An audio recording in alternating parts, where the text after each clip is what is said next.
Good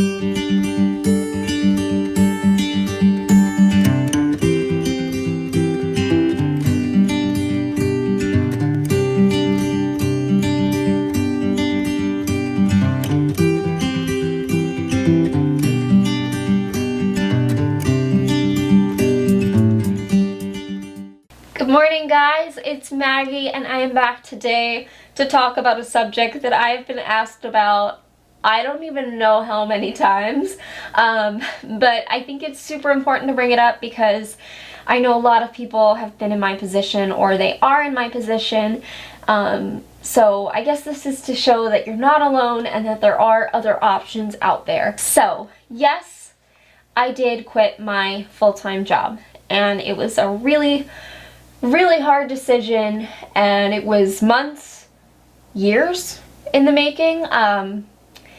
It took me a while to get the courage to do it. It's a little hard to talk about because I never expected to be in this position, I guess. So I'll go back. Some of you guys know that I worked as a pediatric RN in a hospital. I was on a med-surg floor. I took care of Crohn's patients. I took care of ostomy patients, as well as diabetics, as well as hyperinsulinism. I took care of metabolic disease patients. I took care of an array of patients, and it was really God, I learned so much. I learned so much in that position.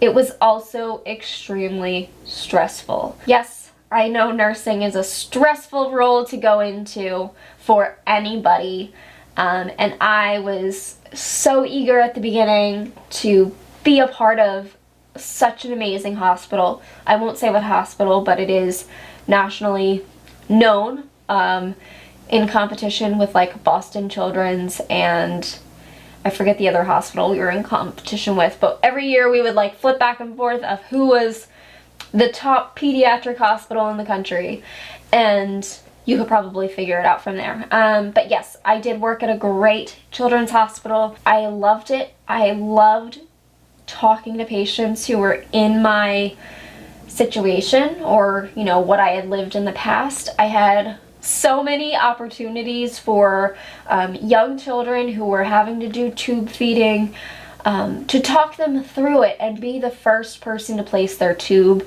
I talked with so many patients, even young adults that were getting ostomies, and they were amazed to see that I was working as a nurse with one.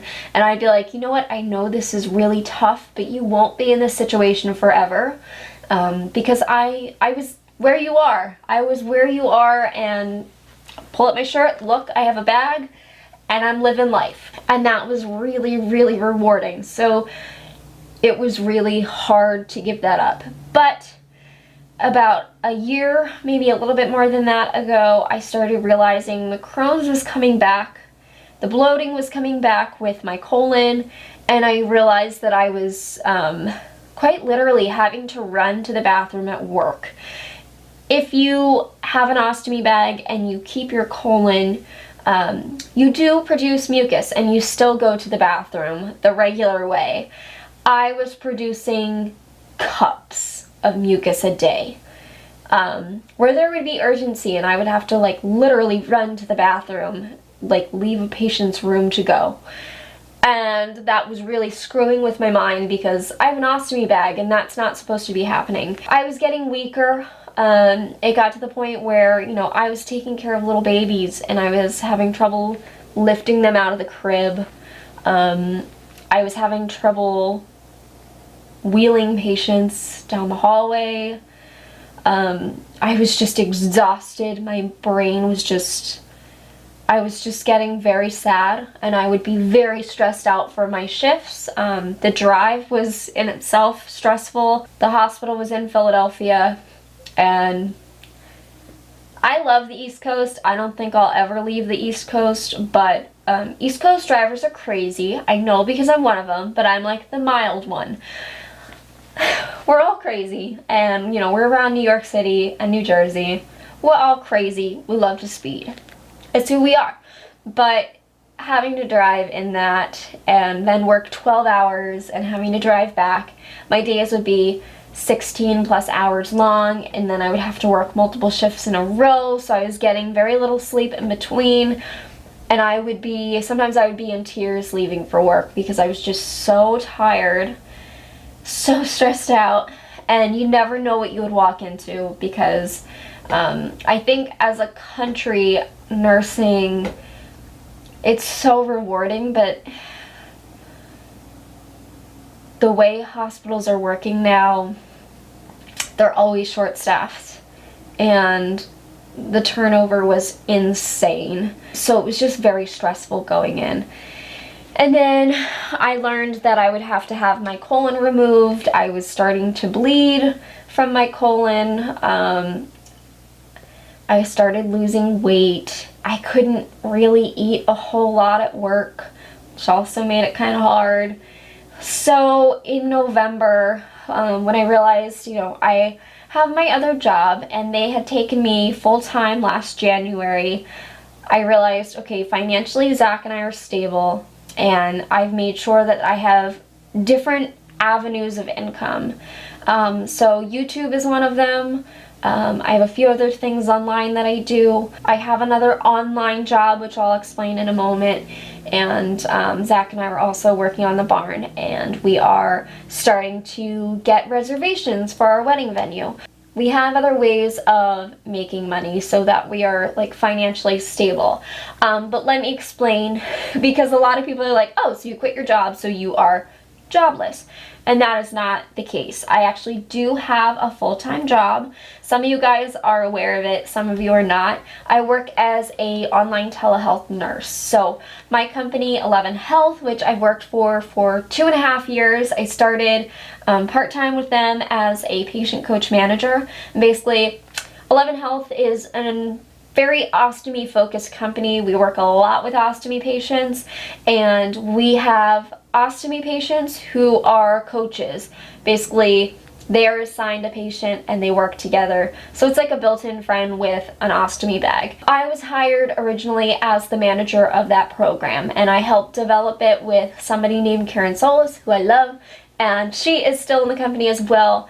She is still working with the patient coaches, but we realized that when the company wanted to develop a nursing program, that a nurse should probably be involved in that, and I happen to be a nurse. So I was brought over as the nursing manager of this program, and myself, as well as a nurse practitioner, her name is Karen Brady, and she is my partner in crime. We have worked over the last 6 to 8 months developing this program, and we still have so much work to go, but we are getting there. That's actually why I'm up early this morning. We hired 3 new nurses, and I was orienting 2 of them. So I do have a full-time role, and it's really rewarding because it allows me to be very creative, which sometimes in the hospital nursing role, there are some aspects where you get to be really creative, like wound care, which is why I love wound care, and ostomy care, you get to be so creative, but you are limited. And so I'm very fortunate that I'm able to do that, and I'm also able to still connect with ostomy patients the way that I did before and tell them about my story and how they can overcome this. I do absolutely miss the hospital. It's hard when you realize your body's not gonna let you do what you set out in life to do. But as you get older and your dreams change and your aspirations change in life, your focus is different, it's easier to let it go. I had that experience, and I know people are asking me, do you think you're ever gonna go back to a hospital?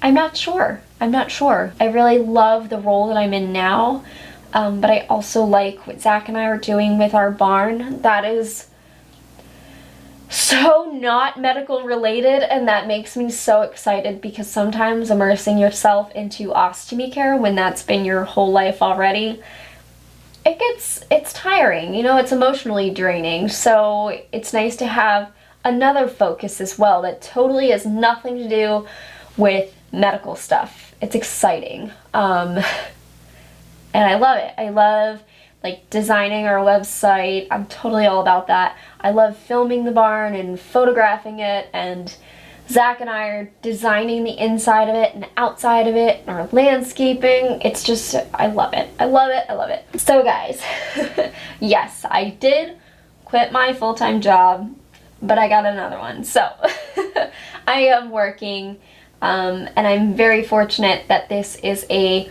medically based company with many patients, because it has allowed me a lot of wiggle room when it comes to surgery.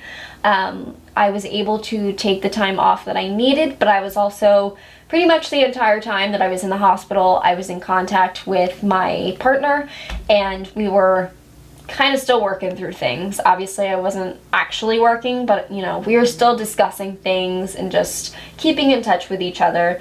And it allowed me to come back slowly so I could still, you know, work on my laptop. I can absolutely do that while I'm sitting on my butt.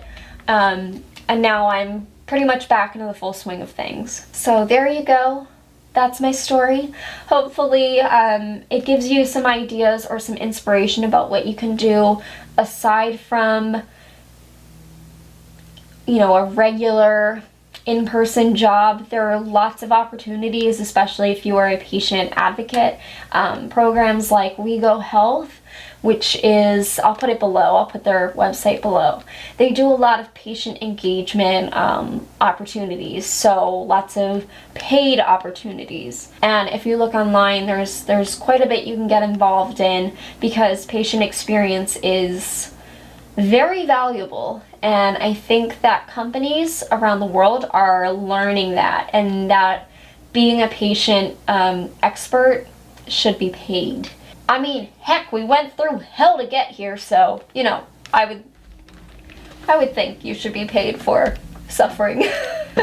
Alright guys, I will stop talking and leave you alone, because I know I bug y'all. I hope that you are feeling great, and I will see you in the next video. Bye guys.